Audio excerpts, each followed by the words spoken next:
ನಮಸ್ಕಾರ ಮಿತ್ರರೇ, ನಾನು ನಿಮ್ಮ HR ಮಂಜುನಾಥ್. ಇವತ್ತು 9 ಜೂನ್ 2026 ಮಂಗಳವಾರ. ಇದು ನಮ್ಮ MS ಫಾರ್ಮ್ ತೋಟದ ಮನೆ. ಸೊ ಇವತ್ತು ನಾವು ಇವಾಗ ಒಂದು ಕಳೆ ಕೊಚ್ಚೋ ಯಂತ್ರ ಬ್ರಷ್ ಕಟರ್ ಅದರ ಬಗ್ಗೆ ಸ್ವಲ್ಪ ನಿಮಗೆ ಮಾಹಿತಿ ಕೊಡೋಣ ಅಂತ ಬಂದಿದ್ದೀನಿ. ಇದನ್ನು ಹೊಸ ಬ್ರಷ್ ಕಟರ್ ತೊಗೊಂಬಂದ್ವಿ ಇವತ್ತು. ಇದರ ಹೆಸರು ASP ಈ ASP ಅಂತ ಹೇಳಿ. ಇದು ಆಲ್ರೆಡಿ ನಾವು ಯೂಸ್ ಮಾಡ್ತಾ ಇದ್ವಿ. ಈಗ ಇನ್ನೊಂದು ಮಿಷನ್ ತೊಗೊಂಬಂದಿದೆ ನೋಡಿ, ಇಲ್ಲಿ ಕಾಣಿಸುತ್ತೆ ASP ಕ್ರಾಪ್ ಹಾರ್ವೆಸ್ಟರ್ ಅಂತ ಬರೆದಿದೆ, ಗಮನಿಸ್ಬೋದು. ASP ಕ್ರಾಪ್ ಹಾರ್ವೆಸ್ಟರ್ ಇದರಲ್ಲಿ ಬರೆದಿದೆ ನೋಡಿ. ನೀವು ಇದು ಗಮನಿಸಿ, crop harvester side pack 50 cc 4 stroke. ಈ ಕ್ರಾಪ್ ಹಾರ್ವೆಸ್ಟರ್ ಅಂತಾರೆ ಇದನ್ನು ಬ್ರಷ್ ಕಟರ್ ಬದಲು. ಇದು S ಅಂದರೆ ಸೈಡ್ ಪ್ಯಾಕ್ ಅಂತ, B ಅಂದರೆ ಬ್ಯಾಕ್ ಪ್ಯಾಕ್ ಅಂತ. ಬ್ಯಾಕ್ ಪ್ಯಾಕ್ ತೊಗೋಬೇಡಿ, ಬೆನ್ಸುಟ್ಟೋಗುತ್ತೆ. ಸೈಡ್ ಪ್ಯಾಕ್ ತೊಗೊಳ್ಳಿ, ಸೊಂಟದ ಮೇಲೆ ಮಿಷಿನ್ ಕೂತ್ಕೊಳ್ಳುತ್ತೆ. ಈ 50 ಅನ್ನೋದು ಎಷ್ಟು ಇಂಜಿನ್ ಕೆಪಾಸಿಟಿ ಎಷ್ಟು ಅಂತ. 35 cc ಇದೆ, 50 cc ಇದೆ. 1 ಎಕರೆ 2 ಎಕರೆ ಇರೋರು 35 cc ತೊಗೊಳ್ಳಿ. ನಮ್ಮ ಥರ ಜಾಸ್ತಿ ಕೃಷಿ ಭೂಮಿ ಇರೋರಿಗೆ 50 cc ಭಾಳ ಒಳ್ಳೆಯದು. 4S ಅಂದರೆ 4 ಸ್ಟ್ರೋಕ್ ಅಂತ ಇದೆ. 2 ಸ್ಟ್ರೋಕು ಇದೆ, 4 ಸ್ಟ್ರೋಕು ಇದೆ. ಇದು 4 ಸ್ಟ್ರೋಕ್ ಮಿಷನ್ ತೊಗೊಳ್ಳಿ. ನಾವು ಯಾವತ್ತೂ 4 ಸ್ಟ್ರೋಕ್ ಮಿಷನನ್ನು ಯೂಸ್ ಮಾಡ್ತಾ ಇದ್ದೀವಿ. ಇದು ಮಾಡಲ್ ನಂಬರ್ ಬಂದು CHS 54S ಅಂತ. ಇದು ASP ಕಂಪ್ನಿದು. ಇದು ನಾವು ಆಲ್ರೆಡಿ 2-3 ಕಡೆ ಯೂಸ್ ಮಾಡಿದ್ದೀವಿ. ಈ ಒಂದು ಬ್ರಷ್ ಕಟರ್ನ ನಾವು ಇಲ್ಲಿ ಯೂಸ್ ಮಾಡ್ತಾ ಇದ್ದೀವಿ. ಇವತ್ತು ನೋಡೋಣ ಇದನ್ನು. ಈಗಷ್ಟೇ ಅನ್ಬಾಕ್ಸ್ ಮಾಡಿ ಇದನ್ನು ಇಲ್ಲಿ ಜೋಡಿಸಿಟ್ಟಿದ್ದೀವಿ. ನಮ್ಮ ವೆಂಕಟರಮಣಲ್ಲಿದ್ದಾರೆ. ನಮಸ್ಕಾರ ವೆಂಕಟರಮಣ. ನಮಸ್ಕಾರ ಸರ್. ಇವಾಗ ಇದ್ರ ಬಗ್ಗೆ ಹೇಳ್ತೀರಾ ಮಾಹಿತಿ? ಇದ್ರ ಬಗ್ಗೆ ನೋಡಿ ಸರ್, ಇದು ಇದಾಯ್ತು ಫಿಲ್ಟರ್ ಇಲ್ಲಿ ಹಾಕ್ಬೇಕು. ಏನದು? Air filter. ಇದು ಈ ಥರ ಫಿಟ್ ಮಾಡಬೇಕು. ಹಾಕಿ ಇದನ್ನು ಇದು ಮಾಡಬೇಕು. ಸೊ ಇದು ಏರ್ ಫಿಲ್ಟರ್ ನಮ್ಮ ಕಾರ್ಪೊರೇಟರ್ಗೆ ಧೂಳು ಹೋಗದೆ ಇರೋ ಥರ ಒಂದು ಏರ್ ಫಿಲ್ಟರ್ ಇರುತ್ತೆ. ಸೊ ಏರ್ ಫಿಲ್ಟರ್ನ ಈ ಥರ ಹಾಕ್ತಾರೆ. ಮುಂಚೆ ಇದ್ದಿದ್ದು ನಮ್ಮ 35 cc ಬ್ರಷ್ ಕಟರ್ನಲ್ಲಿ ಸ್ಪಂಜ್ ಥರ ಇತ್ತಲ್ಲಪ್ಪ, ಇವಾಗ ಈ ಥರ ಕೊಟ್ಟಿದ್ದಾರೆ. ಇದು ಸುಲಭ ಅಲ್ವಾ? ಸೊ ನೋಡಿ ಮಿಸ್ಟರೇ, ಇಲ್ಲಿ ಇವಾಗ ಇದು ಒಂದು ಏರ್ ಫಿಲ್ಟರ್ನ ಅವರು ಈಗ ಅದನ್ನು ಟೈಟ್ ಮಾಡಿದ್ದಾರೆ. ಆಯಿತು. ಆಮೇಲೆ ಇಲ್ಲೂ ಗಮನಿಸ್ಬೋದು, ಇಲ್ಲಿ 4 ಸ್ಟ್ರೋಕ್ ಅಂತ ಬರೆದಿದೆ, ASP 4 ಸ್ಟ್ರೋಕ್ ಅಂತ.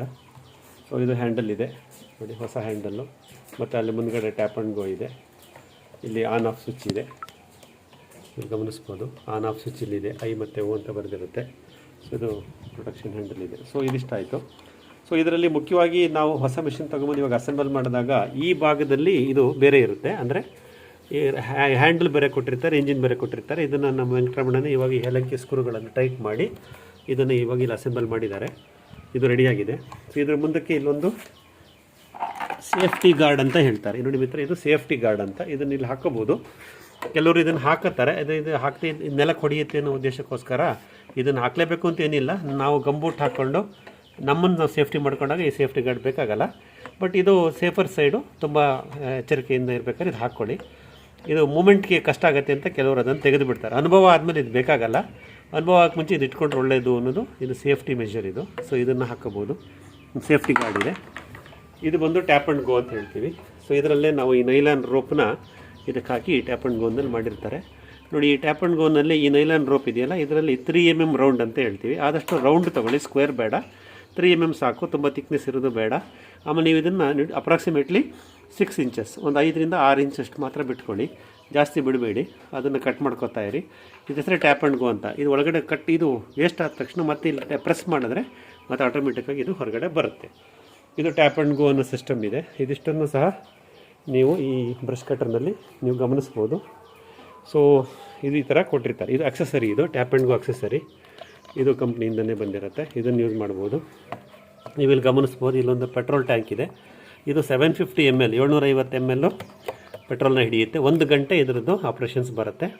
ಮತ್ತು ಇಲ್ಲಿ ಗಮನಿಸಿ, ಇಲ್ಲಿ ನಮ್ಮ ಎಂಜಿನ್ ಆಯಿಲ್ ಇದೆ. ಇದು 4 ಸ್ಟ್ರೋಕ್ ಮಿಷಿನ್ ಆದ್ದರಿಂದ, ಇದು 4 ಸ್ಟ್ರೋಕ್ ಇಂಜಿನ್ ಆದ್ದರಿಂದ ಇಂಜಿನ್ ಆಯಿಲ್ ಚೇಂಬರೇ ಬೇರೆ ಇರುತ್ತೆ, ಫ್ಯೂಯಲ್ ಟ್ಯಾಂಕೇ ಬೇರೆ ಇರುತ್ತೆ. ಸೊ ಇಂಜಿನ್ ಆಯಿಲ್ ಚೇಂಬರ್ನಲ್ಲಿ ನಾವು 90 ml 90 ml ಅಷ್ಟು 4 ಸ್ಟ್ರೋಕ್ ಇಂಜಿನ್ ಆಯಿಲನ್ನು ಇಲ್ಲಿಗೆ ಹಾಕ್ತೀವಿ.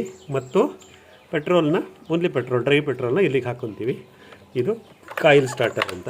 ಇಂಜಿನ್ ಆಯಿಲ್ ಯಾವುದು ನಾವು ಇವತ್ತು ಹಾಕಿದ್ದು?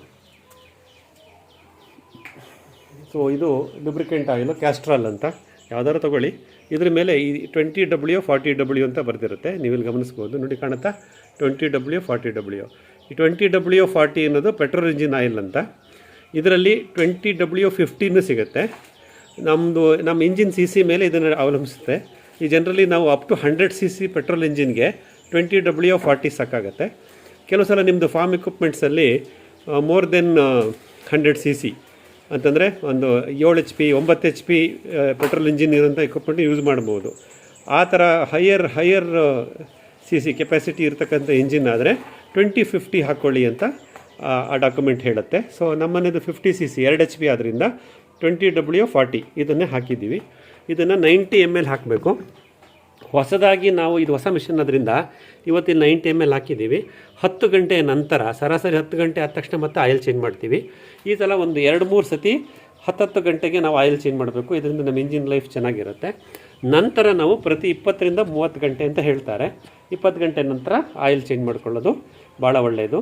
ದಯವಿಟ್ಟು ನೀವು ಆಯಿಲ್ ಬಗ್ಗೆ ಯೋಚನೆ ಮಾಡಬೇಡಿ, ಆದಷ್ಟು ಬೇಗ ಚೇಂಜ್ ಮಾಡ್ತಾನೇ ಇರಿ. ಎವ್ರಿ 20 hours ಅಂತ 20 ಗಂಟೆಗೆ ಒಂದು ಸಲ ಆಯಿಲ್ ಚೇಂಜ್ ಮಾಡ್ಕೊಳ್ಳೋದು ಭಾಳ ಒಳ್ಳೆಯದು. ಇದು 500 ರೂಪಾಯಿ 1 ಲೀಟ್ರು.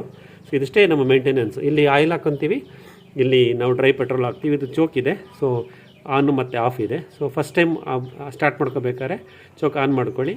ಆಮೇಲೆ ಇಂಜಿನ್ ಆನ್ ಆದಮೇಲೆ ಮತ್ತೆ ಆಫ್ ಮಾಡಿಕೊಂಡು ನಿಮಗೆ ಎಕ್ಸಲೇಟರ್ ಕೊಡುವಾಗ ಮಾತ್ರ ಇದನ್ನು ಆನ್ ಮಾಡ್ಕೊಳ್ಳಿ. ಇದು ಚೋಕ್ ಆಪ್ರೇಷನ್ ಇದೆ. ಮತ್ತು ಇದು ಉಳಿದಿದ್ದೆಲ್ಲ ಸೇಮ್ ಸಿಸ್ಟಮ್ ಇದೆ, ನೀವು ಗಮನಿಸ್ಬೋದು. ಎಕ್ಸಲೇಟ್ರು ಆನ್ ಆ್ಯಂಡ್ ಆಫು, ಇದಿಷ್ಟೇ ಪ್ರಿಕಾಷನ್ನು. ಆಮೇಲೆ ವೆಂಕಟರಮಣ ಇದಕ್ಕೆ ಗ್ರೀಸ್ ಹಾಕ್ತೀವಲ್ಲ, ಗ್ರೀಸ್ ಎಲ್ಲೆಲ್ಲ ಹಾಕಿದ್ದೀವಿ. ಇಲ್ಲಿ ಒಂದು ಗೇರ್ ಬಾಕ್ಸ್ ಇದೆ.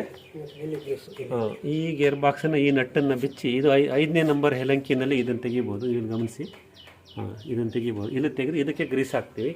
ಮತ್ತು ಇಲ್ಲೊಂದು ಬಳೆನೂ ಇದೆ, ಬೇರಿಂಗು. ಆ ಬೇರಿಂಗು ಈ ರೊಟೇಷನ್ ಬಾಕ್ಸ್ನ ನಮ್ಮ ಟ್ಯಾಪ್ ಆ್ಯಂಡ್ ಗೋನ ಹಿಡ್ಕೊಳ್ಳುತ್ತೆ. ಅದಕ್ಕೂ ಸಹ ನಾವು ಪ್ರಥಮವಾಗಿ ಗ್ರೀಸ್ ಹಾಕಬೇಕು. ಈ ಗ್ರೀಸ್ನು ನಾವು ಆವಾಗವಾಗ ಫ್ರೀಕ್ವೆಂಟಾಗಿ ಚೇಂಜ್ ಮಾಡ್ತಾ ಇರಬೇಕು. ಅಂದರೆ ಒಂದು 30 ಗಂಟೆ 40 ಗಂಟೆ ಆದಮೇಲೆ ಈ ಗ್ರೀಸ್ ಚೇಂಜ್ ಮಾಡ್ಕೊಂಡಿದ್ದಷ್ಟು ಇದು ಬೇರಿಂಗ್ ಭಾಳ ಸುಲಭವಾಗಿ ತಿರುಗುತ್ತೆ. ಕಡಿಮೆ ಫ್ರಿಕ್ಷನ್ನಲ್ಲಿ ಬ್ರಷ್ ಕಟ್ಟರು ಕೆಲಸ ಮಾಡುತ್ತೆ. ಇದು ನಮ್ಮ ಹೊಸ ಆಸ್ಪಿ 4-50 cc side back brush cutter ಅಥವಾ ಕ್ರಾಪ್ ಹಾರ್ವೆಸ್ಟರ್ ಅಂತ ಕಂಪ್ನಿ ಹೇಳ್ತಾರೆ. ಇದು ನಾವು ಇವತ್ತು ತೊಗೊಂಬಂದ್ವಿ. ಇದರದ್ದು ಬೆಲೆ 12,600 ರೂಪಾಯಿ, 5% GST, 13,250 ರೂಪಾಯಿ. ಇದು ಬೆಂಗಳೂರಿನಲ್ಲೇ ಸಿಗುತ್ತೆ. SV ರಂಗಸ್ವಾಮಿ ಆ್ಯಂಡ್ ಸನ್ಸ್ ಅಂತ. ಅವರಿಂದ ಇವತ್ತು ತೊಗೊಂಬಂದು ನಾವೆಲ್ಲ ಅಸೆಂಬಲ್ ಮಾಡಿ ನಮ್ಮ ವೆಂಕಟರಮಣನೆಲ್ಲ ರೆಡಿ ಮಾಡಿಕೊಂಡ್ರು. ಅಸೆಂಬಲ್ ಮಾಡಿ ರೆಡಿ ಮಾಡ್ಕೊಂಡಿದ್ದಾರೆ. ವೆಂಕಟರಮಣವರೇ, ಈ ಕಳೆ ಕೊಚ್ಚೋ ಮಿಷನ್ನು ಮುಂಚೆ ಪೆಟ್ರೋಲ್ ಆಯಿಲ್ ಮಿಕ್ಸ್ ಮಾಡ್ಕೊಳ್ಳೋದು ಕೆಂಪು ಬಣ್ಣದಿತ್ತು. ಈಗ ನೀಲಿ ಬಣ್ಣದ್ದು ತಗೊಂಡು ಯೂಸ್ ಮಾಡ್ತಾ ಇದ್ದೀವಿ. 4 ಸ್ಟ್ರೋಕು, ಪೆಟ್ರೋಲೇ ಬೇರೆ ಆಯಿಲ್ಲೇ ಬೇರೆ. ಈಗ ಇದು ಇದ್ರದ್ದು ಅನುಭವ ಹೇಳಿ, ಯಾವುದು ನಿಮಗೆ ಸುಲಭ ಸರಳ ಅನಿಸುತ್ತೆ? ಇದು ಸುಲಭ. ಇದು ಅದು ಆಯಿಲ್ ಇದಾಗಿತ್ತು, ಸ್ವಲ್ಪ ಇವಾಗ ಇದು ಸುಲಭವಾಗಿ ಹೊಡಿಬೋದು. ಇದು ಏನು ತೊಂದರೆ ಇಲ್ಲ, ಏನು ತೊಂದರೆ ಆಗ್ತದಲ್ಲ. ಇದು ಕೆಲಸ ಚೆನ್ನಾಗಿ ಮಾಡಬೇಕು. ಈಗ ಅದು ಆಯಿಲ್ ಮಿಕ್ಸ್ ಮಾಡ್ಕೊಂಡು ಹೊಡಿತಿದ್ರಲ್ಲ, ಅದರಲ್ಲಿ 1 ಗಂಟೆಗೆ ಅಥವಾ 1 ಸತಿಗೆ ಎಷ್ಟು ಪೆಟ್ರೋಲ್ ಕುಡಿತಿತ್ತು? ಇದು ಜಾಸ್ತಿ ಪೆಟ್ರೋಲ್ ತಗೊಳ್ಳೋಕೆ 1 ಲೀಟರ್ ಪೆಟ್ರೋಲ್ ಕುಡಿಯುತ್ತೆ ಇದು. ಕೆಂಪುದು ಇದು 1 ಗಂಟೆ 1.25 ಲೀಟರ್ ಕೊಡ್ತಾರೆ. 750 ml ಆಗುತ್ತೆ. ಆಮೇಲೆ ಸೌಂಡು, ಇಂಜಿನ್ ಸೌಂಡು ಸೌಂಡ್ ಬರೋದು, ಇದು ಅಷ್ಟೊಂದೇ ಸೌಂಡ್ ಬರೋದು. ಆಮೇಲೆ ಇದು ನಮ್ಮಲ್ಲಿ ಕಳೆಗಳು, ಈಗ ನೀವು ನಮ್ಮ MS ಫಾರ್ಮಲ್ಲಿ ನೀವು ಕಳೆ ಓಡಿಸ್ತಾ ಇರ್ತೀರಲ್ವಾ, ತುಂಬ ಕಳೆ ಬಲಿಯಕ್ಕೆ ಬಿಡ್ತೀರಾ? ಸ್ವಲ್ಪ ಹಸಿರಾಗಿದ್ದಾಗ ಚಿಕ್ಕರಾಗಿದ್ದಾಗಲೇ ಹೊಡೆದು ಬಿಡ್ತೀರಾ? ನಾವು ಚಿಕ್ಕಾಗಿ ಹೊಡಿತೀವಿ, ಆದರೂ ಜಾಸ್ತಿ ಇದು ಬರಲ್ಲ. ಗೊಬ್ಬರ ಸಲುವಾಗಿ ನಾವು ಒಂದು ಸ್ವಲ್ಪ ಒಂದು 1 ಇಂಚು 1.5 ಇಂಚು ಬಿಟ್ಟು ಆಮೇಲೆ ಹೊಡಿತೀವಿ. ಆಮೇಲೆ 1-1.5 ತಿಂಗಳು ಆದಂಗೆ 1 ಅಡಿ 1.5 ಅಡಿ ಬತ್ತಿದಂಗೆ ಆಮೇಲೆ ಮತ್ತೆ ಹೊಡಿತೀವಿ. ಸರಿ. ಅಂದರೆ ಈಗ ನೀವು ಒಳ್ಳೆ ಗೊಬ್ಬರ ಅಂತ ನಾವು ಹೊಡಿತೀವಿ. ಕಳೆಯನ್ನು ತುಂಬ ದಪ್ಪ ಆಗಕ್ಕೆ ಬಿಡದೇ ಇರೋದ್ರಿಂದ ಈ 4 ಸ್ಟ್ರೋಕ್ ಮಿಷನಲ್ಲಿ ಸರಾಗವಾಗಿ ಹೊಡಿತೀವಿ, ಕೆಲಸ ಮಾಡ್ಕೋಬಹುದು. ಯಾವುದೇ ಪ್ರಾಬ್ಲಮ್ ಇಲ್ಲ.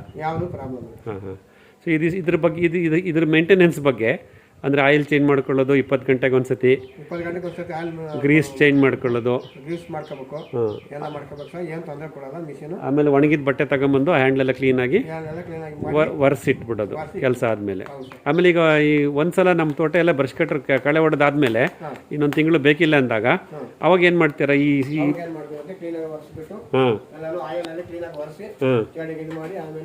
ಅಲ್ಲ, ಈ ಪೆಟ್ರೋಲ್ ಟ್ಯಾಂಕಲ್ಲಿ ಪೆಟ್ರೋಲ್ ಇದ್ರೆ ಏನು ಮಾಡಬೇಕು? ಸೊ ಯಾವುದೇ ಪೆಟ್ರೋಲ್ ಬಿಡಬಾರ್ದು. ಆಮೇಲೆ ಮತ್ತೆ ನಾವು ಅದು ಹೊಡೆಯುವಾಗ ಪೆಟ್ರೋಲ್ ಹಾಕೊಂಡು ಮತ್ತೆ ಸ್ಟಾರ್ಟ್ ಮಾಡೋದು. ಮಿತ್ರರೇ ನೋಡಿ, ಇದು ಒಂದು ಬಹಳ ಮುಖ್ಯ. ಎಲ್ರಿಗೂ ನಿಮ್ಗೆ ಗೊತ್ತಿರ್ಬೋದು, ಆದರೂ ವೆಂಕಟರಮಣ ಹೇಳೋದಕ್ಕೆ ಹೇಳ್ಬಿಡ್ತೀನಿ. ನಾವು ಯಾವಾಗ ಈ ಮಿಷನ್ನ ಯೂಸ್ ಮಾಡಲ್ವೋ ದಯವಿಟ್ಟು ಈ ಪೆಟ್ರೋಲ್ ಟ್ಯಾಂಕಲ್ಲಿರೋ ಪೆಟ್ರೋಲ್ನ ಪೂರ್ತಿ ಬಗ್ಗಿಸ್ಬಿಡಿ, ತೆಗೆದುಬಿಡಿ. ಇಲ್ಲಿ ಪೆಟ್ರೋಲ್ ಬಿಡಬಾರ್ದು. ಇಲ್ಲಿ ಪೆಟ್ರೋಲ್ ಇಟ್ಟರೆ ಏನಾಗುತ್ತೆ, ಅದು ಎವಾಪ್ರೇಷನ್ ಆಗಿ ಕಾರ್ಬೊರೇಟರ್ನಲ್ಲಿರ್ತಕ್ಕಂಥ ಸಣ್ಣ ಕಾರ್ಬೊರೇಟರ್ನಲ್ಲಿ ಸಣ್ಣ ಇದಿರುತ್ತೆ, ಏನೋ ವಾಷರ್ಗಳು ಇರುತ್ತೆ, ಮತ್ತು ಇವೆಲ್ಲ ಇರುತ್ತೆ, ಅವೆಲ್ಲವೂ ಡ್ರೈ ಆಗ್ತಾ ಬರುತ್ತೆ. ಈ ಪೆಟ್ರೋಲಲ್ಲಿ ಹೋಗಿ ಕೂತ್ಕೊಂಡು ಡ್ರೈ ಆಗುತ್ತೆ. ನಮ್ಮ ಅನುಭವದಲ್ಲೂ ಅದಾಗಿದೆ. ನಾವು ಯಾವಾಗ ಮಿಷನ್ನಲ್ಲಿ ಪೆಟ್ರೋಲ್ ಇಟ್ಬಿಟ್ಟು 15-20 ದಿವಸ ಮಿಷನ್ ಮುಟ್ಟಲ್ವೋ ಅಂಥ ಟೈಮಲ್ಲಿ ಕಾರ್ಬೊರೇಟರ್ ಹಾಳಾಗಿದೆ.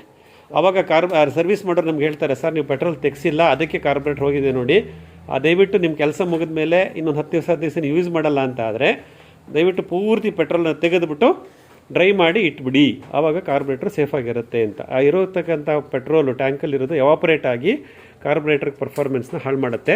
ಇದು ನಮ್ಗೆ ಅನುಭವ ಆಗಿದೆ, 2-3 ಸತಿ ಕಾರ್ಬೊರೇಟರ್ ಅದಕ್ಕೋಸ್ಕರ ಚೇಂಜ್ ಮಾಡಿಸಿದ್ದೀವಿ. ಇದು ವೆಂಕಟರಮಣ ಅವ್ರಿಗೂ ಅರ್ಥ ಆಗಿದೆ. ಹಾಗಾಗಿ ಅವ್ರೇನು ಮಾಡ್ತಾರೆ, ಪ್ರತಿ ಸಲ ನಾವು ಕೆಲಸ ಮುಗಿದ ಮೇಲೆ ಅಂದರೆ ಒಂದು ರೌಂಡ್ ಎಲ್ಲ ಬ್ರಷ್ ಕಟ್ಟರ್ ಆದಮೇಲೆ ಆ ಮಿಷನ್ನಲ್ಲಿ ಪೆಟ್ರೋಲ್ನ ತೆಗೆದು ಇಡ್ತಾರೆ. ಆದಷ್ಟು ಬಿಟ್ಟು ಇನ್ನೇನಾದ್ರು ಎಚ್ಚರಿಕೆ ಕ್ರಮ ತಗೋಬೇಕಾ ವೆಂಕಟರಮಣ ಅವರೇ ಇದನ್ನು ಯೂಸ್ ಮಾಡೋಕ್ಕೆ? ಹೌದಾ? ಈ ಟ್ಯಾಪ್ ಆ್ಯಂಡ್ ಗೋ ಅಂತ ಇದೆಯಲ್ಲ, ಇದಕ್ಕೆ ನೀವು ಎಷ್ಟು ಮೀಟ್ರಷ್ಟು ನೈಲಾನ್ ದಾರನ ಹಾಕೋತೀರಾ ಒಂದು ಸತಿಗೆ? 10 ಮೀಟರ್ ಹಾಕೋತೀವಿ ಸರ್. ಹೌದಾ, ಒಂದೇ ಸತಿಗೆ ಒಂದು ಸರ್ ಅಷ್ಟು ಹಿಡಿಯುತ್ತೆ ಇದೊಳಗಡೆ? ಇದು 5 ಮೀಟರ್. ಇದು 5 ಮೀಟ್ರದ್ದು ಟ್ಯಾಪ್ ಆ್ಯಂಡ್ ಗೋ. ಈಗ ಇನ್ನೊಂದು ತೊಗೊಂಬಂದಿದ್ದೀರಾ, ಇದರಲ್ಲಿ 10 ಮೀಟ್ರದ್ದು ಇದೆ. ಮತ್ತು ಇದೊಂದು ಹೆಲಂಕಿ ಕೊಟ್ಟಿರ್ತಾರೆ, ಹೆಲಂಕಿ ಅಂತ ಹೇಳ್ತೀವಿ. ಡಿಫ್ರೆಂಟ್ ನಂಬರ್ ಇರುತ್ತೆ. ಇದು ನಿಮಗೆ ಟ್ಯಾಪ್ ಆ್ಯಂಡ್ ಗೋ ಚೇಂಜ್ ಮಾಡಲಿಕ್ಕೆ ಮತ್ತು ಈ ಹೊಸದಾಗಿ ಇದನ್ನು ಅಸೆಂಬಲ್ ಮಾಡಲಿಕ್ಕೆ ಬೇಕಾಗತ್ತೆ. ಇದೊಂದು ಸ್ಪಾರ್ಕ್ ಪ್ಲಗ್ ಕೊಟ್ಟಿರ್ತಾರೆ. ಸೊ ಇದ್ರ ನೀವು ಯಾವಾಗಲಾದ್ರು ಸ್ಪಾರ್ಕ್ ಪ್ಲಗ್ನ ಬಿಚ್ಚಿ ಕ್ಲೀನ್ ಮಾಡ್ಕೊತಿರ್ತೀರಾ? ಎಷ್ಟು ದಿವಸಕ್ಕೆ ಒಂದ್ಸತಿ ಮಾಡ್ಬೇಕು ಅಂದಾಜು?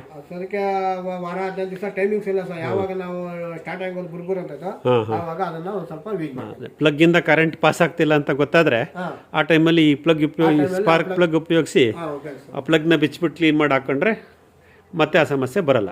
ಇದನ್ನು ನಿಮ್ಮ TVS XLಲ್ಲೂ ಹಂಗೆ ಮಾಡ್ತೀರಾ? ಅದೇ ಥರ ಅಲ್ವಾ? ಸೊ ಇದಿಷ್ಟೇ ನಾವು ಮುನ್ನೆಚ್ಚರಿಕೆ ತಗೋಬೇಕು. ಇನ್ನೇನಾದ್ರು ಗಮನಿಸ್ಬೇಕಾ?